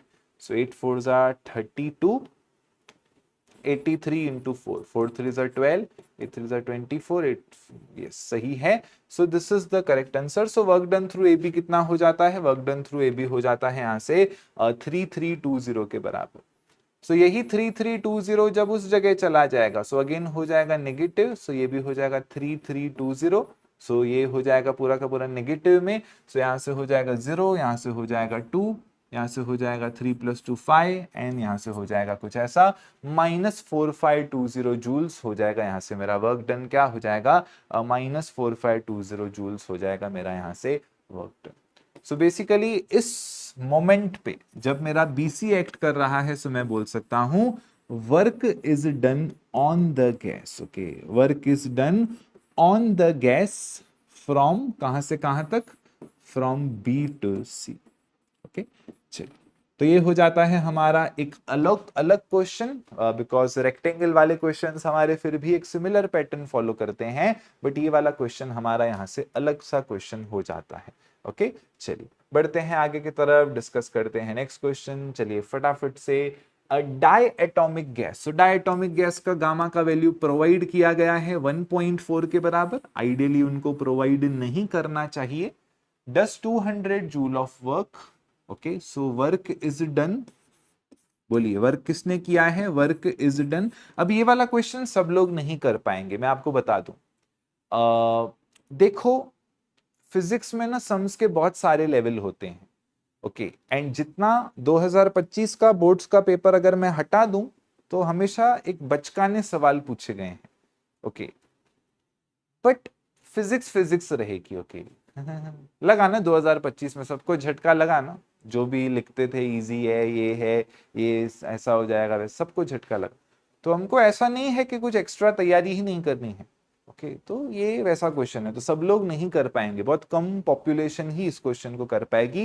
And अगर आप कर पाते हो so you are really unique and you have the potential to crack entrance exam as well.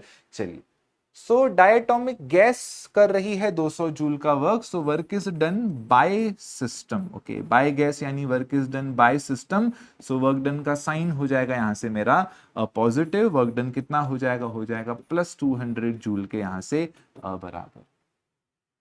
when it is expanded adiabatically, so gamma दिया है, so adiabatically when it is expanded isobarically, तो जो भी थर्मोडायनामिक्स के conceptual questions होते हैं वो isobaric process से होते हैं या तो एडियाबेटिक प्रोसेस से होते हैं। Simple, find the heat given by the gas in the process, तो बताना क्या है मुझे, हीट गिवन यहां से कौन सी होगी।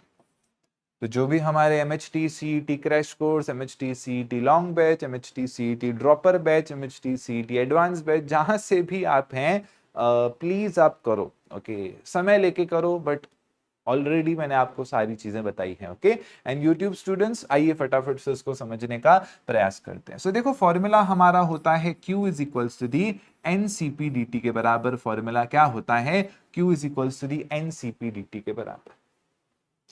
डायटोमिक गैस में हमारा डिग्री ऑफ फ्रीडम कितना होता है, सो डायटोमिक गैस का डिग्री ऑफ फ्रीडम होता है 5 के बराबर, सो एनर्जी हो जाती है 5/2 टाइम्स ऑफ RT के बराबर। सो CV यहां से कितना हो जाता है, CV हो जाता है यहां से 5/2 टाइम्स ऑफ R के बराबर। तो CP कितना हो जाता है, सो CP हो जाता है यहां से 7/2 टाइम्स ऑफ R के बराबर। सो यहाँ पे मैं यही डेटा डाल दूंगा, CP के जगह डाल दूंगा 7/2 टाइम्स ऑफ R के यहां से बराबर। फर्दर मोर प्रोसेस आइसोबैरिक है, सो आइसोबैरिक प्रोसेस के लिए मैं कुछ स्पेशल नहीं कर सकता हूं, बिकॉज आपको पता है आइसोबैरिक प्रोसेस में कोई भी चीज हमारी स्पेशल नहीं होती है, ओके आइसोबैरिक प्रोसेस में हमारा सारा चीजें नॉर्मल ही होता है, so we do not have anything special in this process. अभी यहाँ पे मैं क्या कर सकता हूँ, यहाँ पर मैं एक लॉजिक लगा सकता हूँ, मैं वर्क डन का ही फॉर्मूला बीच में लेकर आ सकता हूँ, बिकॉज मेरे पास और कोई तरीका नहीं है dt के जगह कुछ डालने का।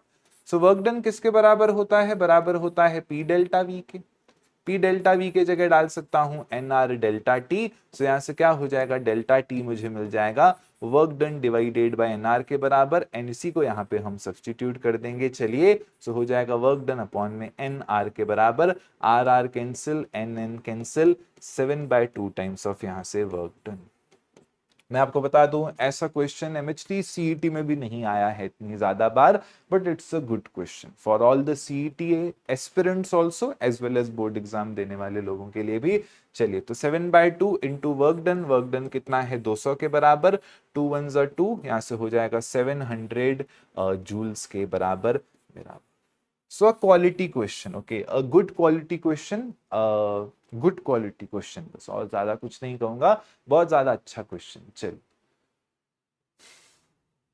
2 moles of an ideal gas, okay so 2 moles of an ideal gas क्या किया है भाई, monoatomic gas occupy volume 2b at temperature T2 expands to volume this, what is the final temperature of this। क्या करूं मैं भाई आप लोगों का, 2 moles हैं n is equals to 2, ठीक है। आइडियल मोनोएटॉमिक गैस मतलब गामा कितना होगा, गामा हो जाता है 5/3 के बराबर। एनर्जी कितनी होती है, एनर्जी होती है 3/2 टाइम्स ऑफ RT के बराबर। CV कितना होता है 3/2 टाइम्स ऑफ R के बराबर। CP कितना होता है 5 यहाँ से 3 टाइम्स अपना CP होता है 5/2 टाइम्स ऑफ यहाँ से R के बराबर।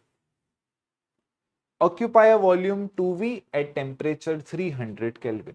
सो टेम्परेचर T1 कितना है? टेम्परेचर T1 है 300 केल्विन और वॉल्यूम V1 कितना है? 2V के बराबर। एक्सपांड हो रहा है to a volume V4, so volume है V4, बताना है टेम्परेचर T2 कितना है। सो देखो प्रोसेस में काट साट के दिया क्या है? दिया है एडियाबेटिकली। सो एडियाबेटिकली दिया है और डेटा क्या दिया गया है? टेम्परेचर और वॉल्यूम का। सो हम सीधा यहाँ पर MHT CET का फॉर्मूला यूज करेंगे। बोर्ड एग्जाम्स वाले सिर्फ पीवी रेज टू गामा बोलते हैं। अगर आप लोगों ने सिर्फ बोर्ड्स का तैयारी किया है तो वहां पर एडियाबेटिक प्रोसेस का एक ही फॉर्मूला है कि PV raise to gamma is equals to the constant. But हमारा ऐसा जरूरी नहीं है, ओके, अलग अलग फॉर्म्स हैं। तो यहाँ पे मैं यूज करूंगा TV raise to gamma minus one is equals to the constant के बराबर, एंड इसको सॉल्व करने का प्रयास करूंगा। So T1 V1 raise to gamma minus one is equals to the हो जाएगा T2 V2 raise to gamma minus one. T1 यहां से V1 divided by V2 the whole raise to gamma minus one is equals to the हो जाएगा T2 के बराबर। T1 कितना है? सो T1 दिया गया है मुझे 300 केल्विन के बराबर। V1 कितना है? V1 है 2V के बराबर। V2 कितना है? 4V के बराबर। डिवाइडेड है यहाँ से गामा माइनस वन। V और V कैंसिल, यहाँ से बचेगा 300, यहाँ से बचेगा मेरे पास हाफ का term raise to gamma minus one. Mono atomic का गामा कितना है? मोनो एटॉमिक का गामा है यहाँ से 5/3 के बराबर। सो 5 डिवाइडेड बाय 3 माइनस हो जाएगा यहाँ से मेरा 1 के बराबर। सो 5 माइनस 3 हो जाएगा 2 डिवाइडेड बाय यहाँ से 3 के बराबर। 300 into half raise to 2 divided by 3। इसको आपको लॉग बुक से सॉल्व करना पड़ेगा। क्या करना पड़ेगा? लॉग बुक से सॉल्व करना पड़ेगा। So X raise to N का फॉर्मूला लगाना पड़ेगा। सो आ जाएगा 2 divided by 3 log of 0.5। Okay, चलिए। सो बट आप नहीं भी करते हो तो आपका मेजर ऑफ द सम यहाँ पे हो गया। सिर्फ लास्ट स्टेप में यहाँ पर एक लॉग बुक यहाँ से लग जाए। दिया गया है एफिशिएंसी, किसका एफिशिएंसी भाई? दिया गया है efficiency of a Carnot cycle is 75%। So efficiency कितना है? पहली बात तो हीट इंजन है, हाँ, कार्नोट साइकिल मतलब हीट इंजन। सो एफिशिएंसी है 75% के बराबर। परसेंटेज का मतलब होता है 75 डिवाइडेड बाय 100, यहां से हो जाएगा 0.75 के बराबर। Temperature of the hot reservoir, hot reservoir का टेम्परेचर कितना है? 727 डिग्री सेल्सियस के बराबर है। डिग्री सेल्सियस नहीं चलेगा, सो यहां से हो जाएगा हमारा 1000 केल्विन के बराबर। Calculate the temperature of the cold reservoir. So efficiency का फॉर्मूला होता है 1 माइनस यहां से हमारा T2 बाई T1 के बराबर।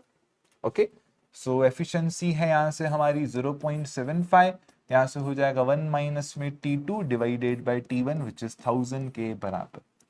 सो ये वाला टर्म यहां लेकर आ जाऊंगा। सो हो जाएगा T2 divided by 1000 is equal to हो जाएगा यहां से 1 माइनस 0.75 के बराबर। बचेगा यहां से 0.25, यहां से बचेगा T2 डिवाइडेड बाय 1000। अगर 2 जीरो दूंगा उसको तो वो 25 बनेगा, 3 जीरो दूंगा तो वो 250 बनेगा। सो T2 कितना आ जाएगा? T2 यहां से आ जाएगा मेरा 250 केल्विन के बराबर। एंड सही भी है, सही भी है, बिकॉज हमारा हॉट रिजर्वायर से टेम्परेचर यहाँ पे कम आ रहा है। सो बात खत्म, मेरी कंडीशन यहाँ पे क्या हो गई? कंडीशन हो जाती है मेरी यहाँ पर completely satisfy, right? Completely condition क्या हो जाती है? हो जाती है मेरी यहाँ से सेटिस्फाई। आप चाहो तो इसको आप डिग्री सेल्सियस में कन्वर्ट करके लिख सकते हो कि उन्होंने अगर वो मुझे डिग्री सेल्सियस में दिया है तो इसको आप -273 करके लिख सकते हो। तो आंसर कितना आ जाएगा? आंसर आ जाएगा यहाँ से आपका -23 डिग्री सेल्सियस के बराबर। तो आपको एक फीलिंग आएगा कि वाओ, कोल्ड रिजर्वायर -23 डिग्री पे था, क्या बात कर रहे हो सर, इतनी ठंडी थी। ओके, आपको हो सकता है 250 केल्विन पे फीलिंग नहीं आए, बट वहां पर आपको डेफिनेटली क्या होगी? आपको डेफिनेटली वहां पे फीलिंग आएगी। चलिए, last question for the day, समाप्त करेंगे आज के हमारे numerical session for board exams 2026 के सीरीज को इस चैप्टर के यहीं पे। सो कार्नोट रेफ्रिजरेटर, सो रेफ्रिजरेटर का सम है दिया गया है, एक टेम्परेचर 250 केल्विन के बराबर है, दूसरा टेम्परेचर 300 केल्विन के बराबर है। मैं आपको हमेशा कहता हूं नंबरिंग को चेंज मत करो, जो भी हायर टेम्परेचर है उसको T1 से इंडिकेट करो, जो भी लोअर टेम्परेचर है उसको T2 से इंडिकेट करो, चाहे वो हीट इंजन होने दो या चाहे वो आपका कार्नोट का आपका रेफ्रिजरेटर होने दो। Calculates it's coefficient of performance, so coefficient of performance यहाँ पे हो जाता है हमारा T2 अपॉन में T1 माइनस T2 के बराबर। सो हो जाएगा 250 अपॉन में हो जाएगा यहाँ से 300 माइनस में 250 के बराबर। ये आपका एमसीक्यू में भी आ सकता है 1 मार्क के। सो 250 अपॉन में हो जाएगा यहाँ से 50, आंसर हो जाएगा 6 के बराबर। सो यहाँ पे एक सिर्फ कंफ्यूजन है, कंफ्यूजन कुछ ऐसा है कि हमारा दिस इज लाइक आपको बीटा के बराबर भी बोला जाता है, ओके, एंड यही चीज आपकी के बराबर भी बोली जाती है। तो ऐसा भी हो सकता है कि आपको बीटा के बराबर बोला हो, ओके, तो तब आप ऐसा कंफ्यूज मत हो जाना कि अरे कुछ अलग टर्म करना है, यहाँ कुछ ऐसे करना है, माय बैड। सो कुछ अलग टर्म नहीं है, आपका दोनों कोएफिशिएंट ऑफ परफॉर्मेंस ही बोला जाता है। डिपेंड करता है आपको कौन से बुक को आप फॉलो कर रहे हो या वगैरह वगैरह। सो कोएफिशिएंट ऑफ परफॉर्मेंस। समाप्त करते हैं आज के सेशन को यहीं पे। उम्मीद करता हूं आपको एक होप नजर आई होगी फिजिक्स के न्यूमेरिकल्स में। थ्योरी करना, थ्योरी कराना किसी के भी बस की बात है, उसमें कोई प्रॉब्लम है ही नहीं। थ्योरी स्कूल में भी किया था, न्यूमेरिकल्स समझने में एफर्ट्स लगते हैं, न्यूमेरिकल्स करने में एफर्ट्स लगते हैं। उम्मीद करता हूं आज का सेशन आपके लिए फ्रूटफुल रहा होगा। चैनल को सब्सक्राइब करते रहें, अपने फ्रेंड्स, अपने स्टूडेंट्स के साथ, क्लासमेट्स के साथ, कजिन्स के साथ, छोटे भाई छोटी बहनों के साथ शेयर करते रहें, ताकि मुझे भी एक हौसला मिले कुछ करने का, ओके। अदरवाइज आपको पता है ऐप एंड वेबसाइट पे ही मैं साल भर एक्टिव रहता हूँ, यूट्यूब पे बहुत कम वीडियोस आती हैं, बिकॉज मैं थोड़ा सा ट्रेडिशनल नेचर का हूँ, मेरी प्रॉब्लम है ये, मैं क्या करूँ, मुझे जब लगता है स्टूडेंट्स को नीड है जेन्युइन, तभी ही मुझे डिजायर होता है कुछ करने का। अदरवाइज एवरग्रीन सीरीज तो मेरी हमेशा बनी हुई है एंड वही सीरीज सबको सजेस्टेड भी है। Take care, goodbye, all the very very best. मिलते हैं नेक्स्ट सेशन में, जहां पे डिस्कस करेंगे हम अगले चैप्टर के न्यूमेरिकल्स।